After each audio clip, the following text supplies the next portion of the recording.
이제 2단원 사회의 새로운 변화와 오늘날의 우리 마무리 시간입니다. 사회의 새로운 변화와 오늘날의 우리 단원에서 배운 내용을 정리해 봅시다. 네, 첫 번째 주제, 새로운 사회를 향한 움직임. 자, 여러분들, 빈칸이 무엇일까요?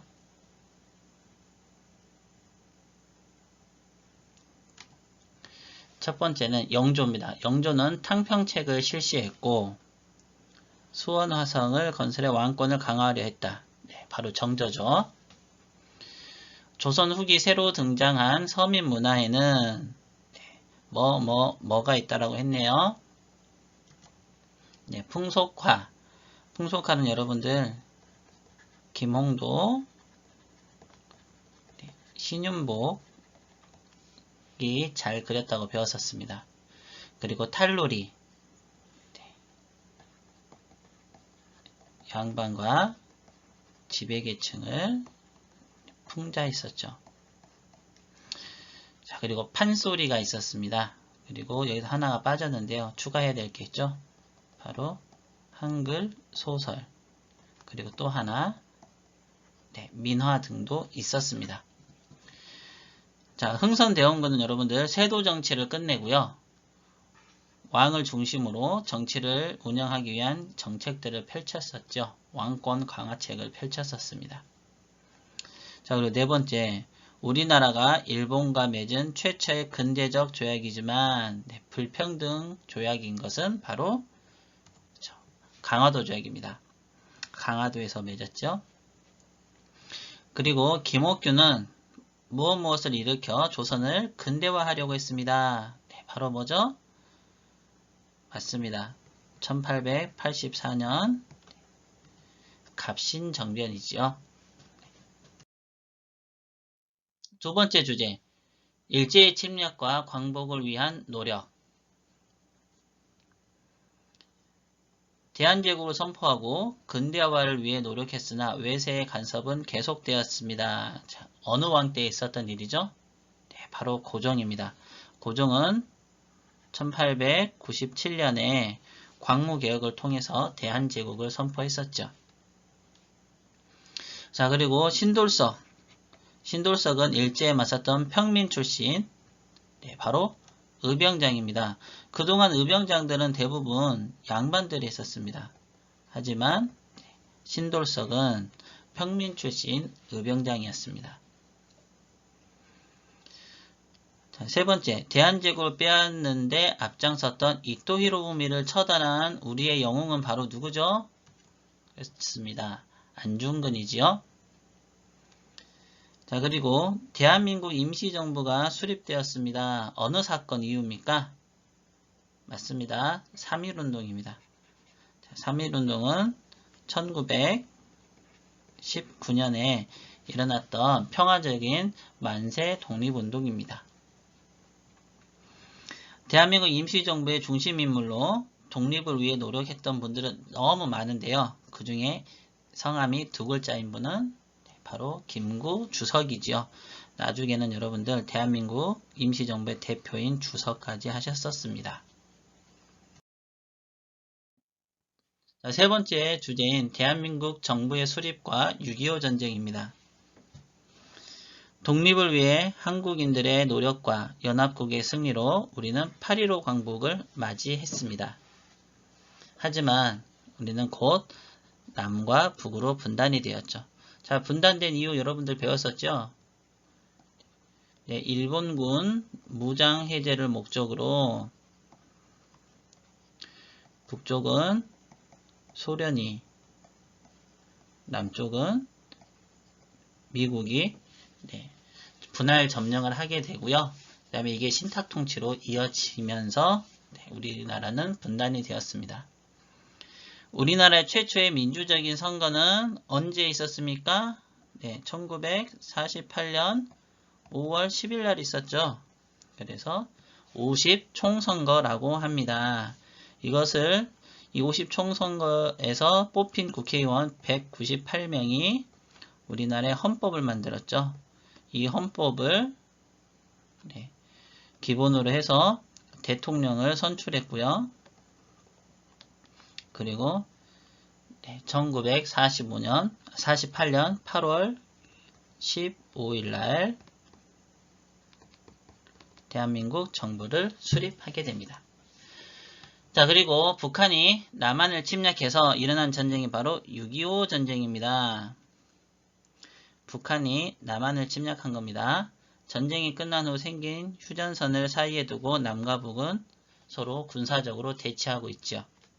자, 전쟁이 끝난 뒤에 휴전선에서 군사적 충돌을 막기 위해서 설치한 것이 바로 DMZ라고 배웠었습니다.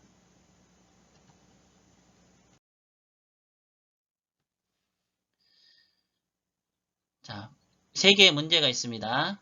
자, 여러분들 지금 풀어보세요. 다 풀었습니까? 그럼 확인해보죠. 풍속화, 탈놀이, 판소리와 같이 조선 후기에 새로이 등장한 문화를 무엇이라고 합니까? 서민문화라고 하죠. 양반이 즐겼던 문화가 아니고 일반 백성들이 즐겼던 문화라고 해서 서민문화라고 합니다. 대한민국 임시정부가 수립되는 계기가 된 사건은 바로 3.1운동이죠. 우리가 3.1운동 하면 제일 많이 떠오르는 인물로 바로 유관순 열사라고 합니다. 1950년 6월 25일 새벽 4시에 북한이 남한을 침략하면서 한반도에 큰 피해를 준 전쟁을 6.25 전쟁이라고 하죠. 여러분들 다 맞췄지요? 정리콕콕입니다. 활동자료 6번 사회교과서 뒤쪽에 있는 활동자료 6번을 떼고요. 거기 보면 여러분들 스티커가 있습니다. 자, 스티커를 맞게 붙이면 되겠습니다.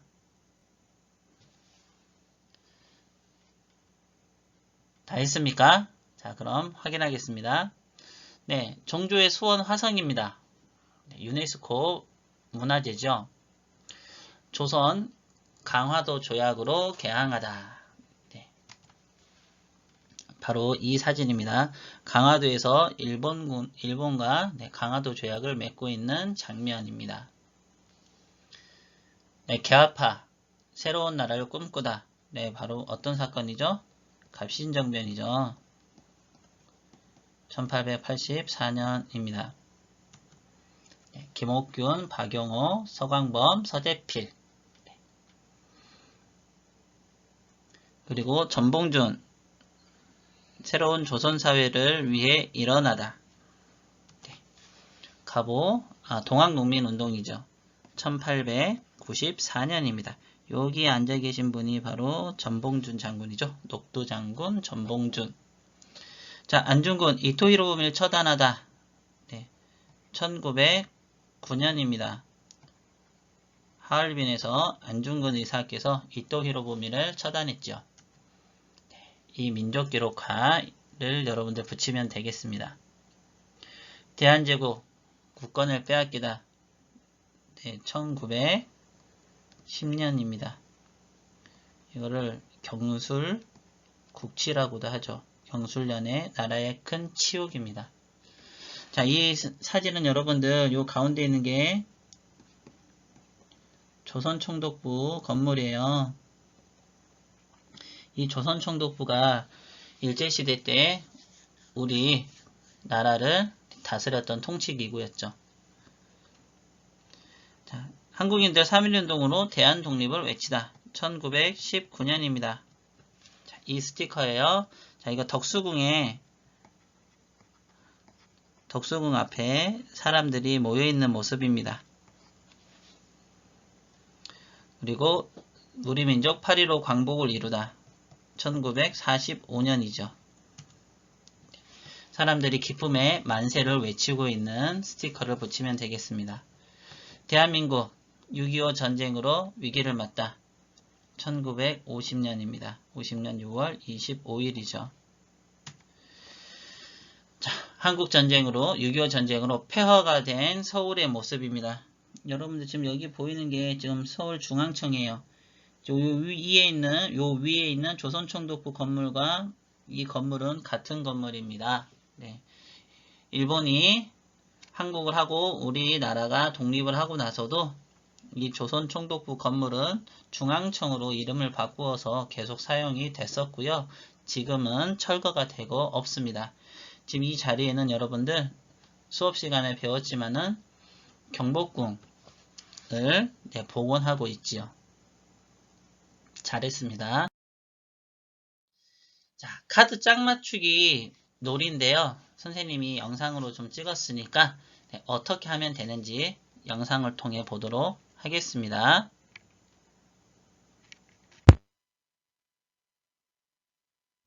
카드 짝 맞추기 놀이는요. 활동자료 7번 사회교과서 뒤쪽에서부터 펴면 되는데요.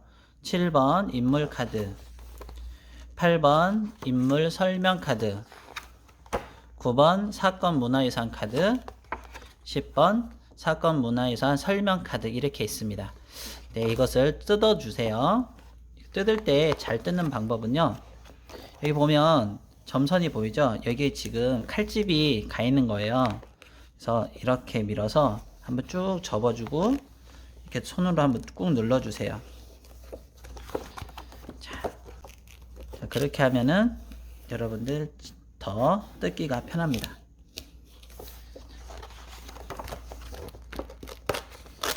네, 이렇게 깔끔하게 떨어지죠? 나머지도 모두 뜯어주세요. 자, 모두 뜯었습니다. 인물 카드, 설명 카드. 네. 지금 총 영조대왕, 정조대왕부터 신채호 선생님, 김군 선생님까지 총 12명의 인물이 남아있고요. 설명 카드에는 마찬가지로 12개의 인물 설명 카드가 있죠. 경복궁을 고쳐짓다? 네, 흥선대원군이죠. 그리고 평민 출신 의병장, 신돌석 장군입니다. 자, 이렇게 지금 서로 인물 카드와 설명 카드가 짝지어져 있고요. 마찬가지로 사건 문화유산 카드도 총 12개, 그리고 이 사건 문화유산 카드를 설명하는 카드가 12개가 있습니다. 이것을 모두 뜯어서 하는 게 아니고요. 다 뜯으면 여러분들 카드가 이게 24장, 그다음 문화유산이 24장에서 48장이나 돼서 너무 많습니다. 그래서 이거를 인물 카드끼리, 그 다음에 문화유산 카드끼리 이렇게 하면 되고요. 나중에 이게 익숙해지면은 섞어서 해도 되겠죠. 자, 그러면 놀이 방법 설명하도록 하겠습니다. 이 카드를 먼저 다 뜯어주세요. 놀이 방법 설명하겠습니다. 지금 선생님이 카드를 전부 다 뒤집지는 않고요. 8장만 뒤집었어요. 인물 카드 12장, 그 다음에 인물 설명 카드 12장, 총 24장 중에서 8장만 뒤집은 겁니다. 자, 이렇게 뒤집어서 인물 카드가 나왔어요. 그러면 나머지 하나를 뒤집었을 땐 인물을 설명하는 카드가 나와야 돼요. 네, 이토히로부미를 처단하다. 정조와 관계가 없죠? 그러면 다시 뒤집어 주고요. 자, 그리고 3.1운동의 앞장서다가 나왔습니다. 안중근이 나왔네요. 아니네요. 이제 여러분 알겠죠? 자, 그러면 안중근. 그리고 이토를 처단하다. 네, 그럼 이렇게 됐으면 짝을 맞춘 사람이 가져가는 거예요. 자, 이렇게 해서 원래는 짝꿍끼리 번갈아 가면서 인물 카드와 인물 설명 카드를 동시에 뒤집었을 때 가져가는 거예요. 자, 이런 놀이인데요. 지금은 혼자 할 수밖에 없죠. 그래서 여러분들 뒤집어 놓고 혼자서 짝 맞추기를 하면 되고요. 지금 인물 카드 4장 다 뒤집어 볼게요.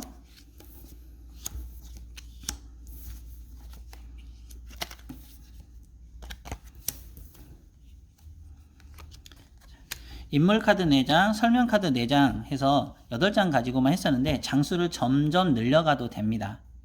자, 그리고 또 어떻게 하는 방법도 있냐면요.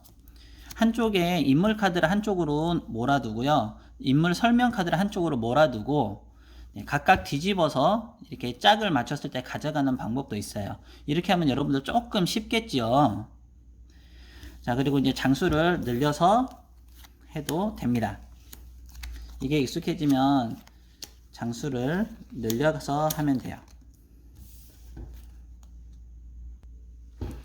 이렇게 장수를 모두 놓고 인물카드 12장, 인물 설명 카드 12장 해서 24장의 카드를 모두 놓고 게임을 할 수도 있습니다. 혼자 하기가 좀 심심하면 누구랑 같이 하면 될까요? 네, 가족들과 함께 하면 더 재미있겠죠, 여러분. 아유, 맞는 게 안 나왔네요.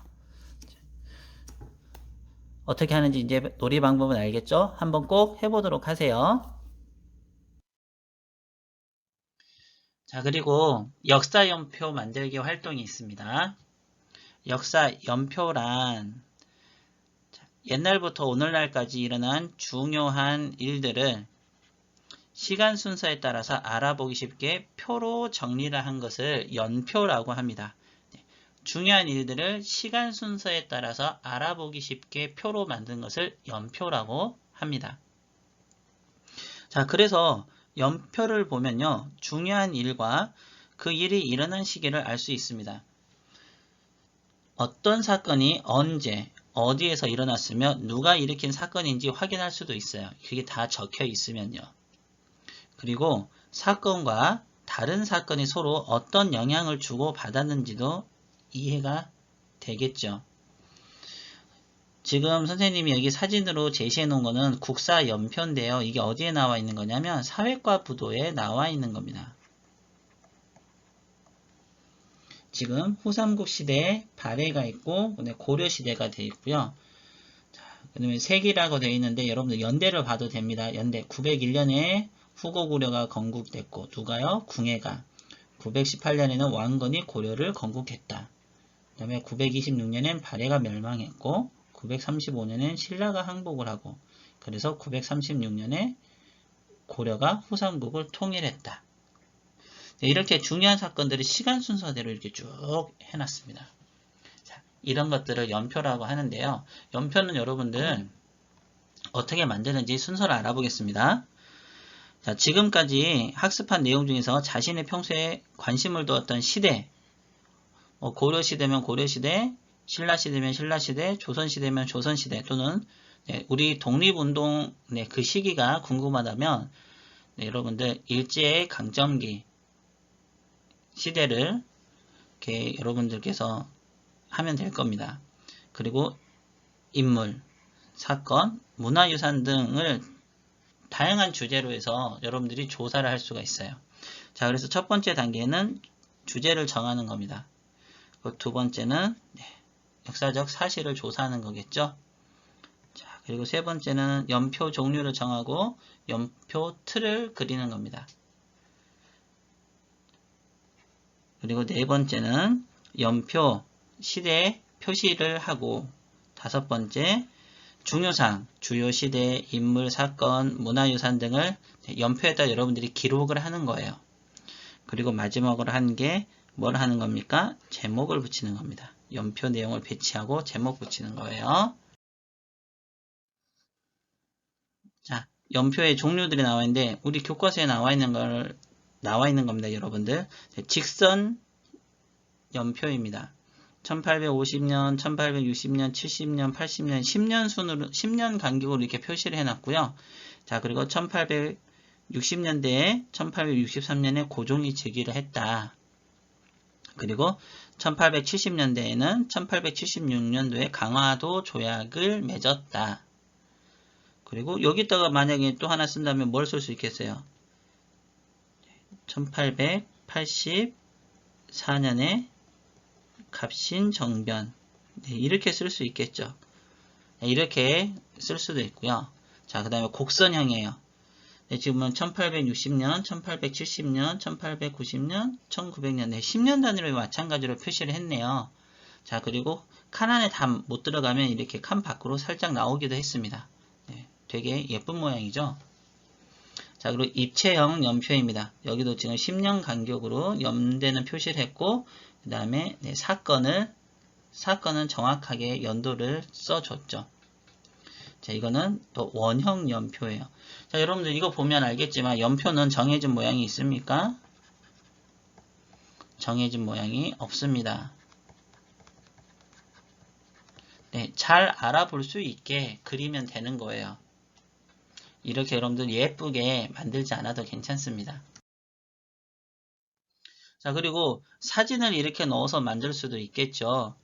자, 여러분들 이거 제목은 조선의 근대화 과정이고요. 중요한 사건들을 시대순으로 이렇게 나열을 한 겁니다. 뭐와 함께요? 사진과 함께요. 자, 여러분들 이런 것들은 사진이 있으니까 훨씬 더 시각적으로 우리에게 잘 다가오기 때문에 우리가 이 연표를 보고는 어느 시대에 어떤 사건이 있었는지 좀 더 알기가 쉬울 것 같습니다. 자, 그리고 여기서는요, 역사 속의 여성이라고 하는 주제를 정해가지고 만든 연표입니다. 그래서 조선시대 때 김만더, 그 다음에 여러분들 의병운동했던 윤희순, 그 다음에 남자현, 이렇게 해서 우리 역사 속에서 여성이라는 주제로만 할 수도 있고, 그럼 또 뭐로도 할 수 있죠? 그렇죠. 문화재로만 할 수도 있고요. 또 뭘로도 할 수 있습니까? 왕의 이름 가지고도 할 수 있겠죠. 네. 여러분들 연표를 한번 이렇게 공부했던 거, 우리 2단원에서 공부했던 걸 쭉 한번 정리해 보셔도 되고요. 아니면 1단원에서 했던 거부터 이렇게 쭉 정리를 해도 좋을 것 같습니다. 자, 우리의 역사를 한 학기 동안 정말 빠르게 배웠습니다. 인물 중심으로 해서 진행이 됐었는데요. 그러다 보니까 역사적 사실을 좀 깊이 있게 배우지는 않았지만 여러분이 역사에 흥미와 관심을 가지게 되길 바라는 것이 선생님의 작은 소망입니다. 한 학기 동안 정말 수고 많이 했습니다. 이제 사회 수업은 끝입니다.